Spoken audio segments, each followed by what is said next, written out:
हे गिरिधर, हे गोपाल, जन्म तो माता कुंती ने मुझे भी दिया। खून तो पांडवों सा मेरे रगों में भी था। फिर क्यों न मेरी किस्मत ने कभी माता का प्यार पाया।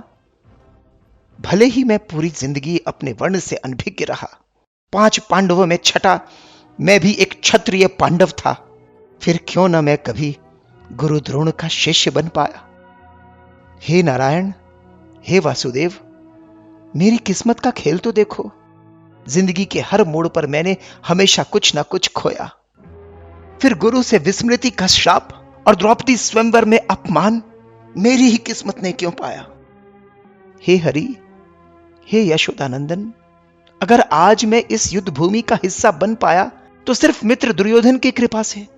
फिर पांडवों के विरुद्ध लड़ते देख क्यों दुनिया ने मुझे गलत पाया।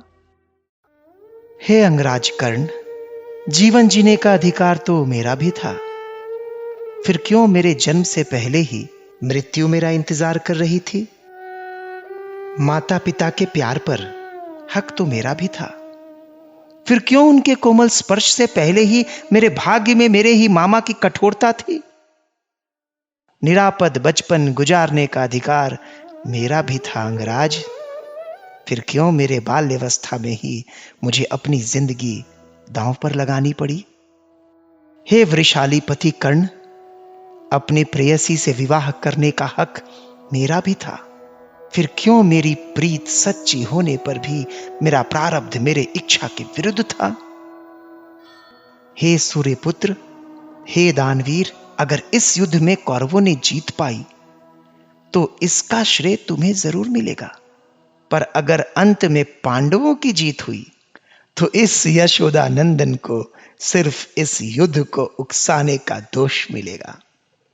हे श्रेष्ठ योद्धा, इस दुनिया में ऐसा कोई व्यक्ति नहीं जिसके जीवन में कठिनाइयों से भरी चुनौतियां नहीं।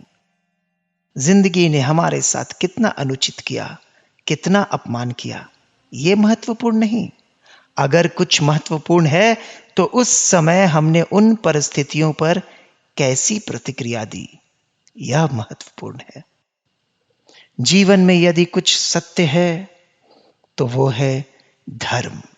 जिंदगी भले जितनी भी कठोर हो, हमें हमेशा धर्म पर ही चलना चाहिए, हमेशा धर्म पर ही चलना चाहिए।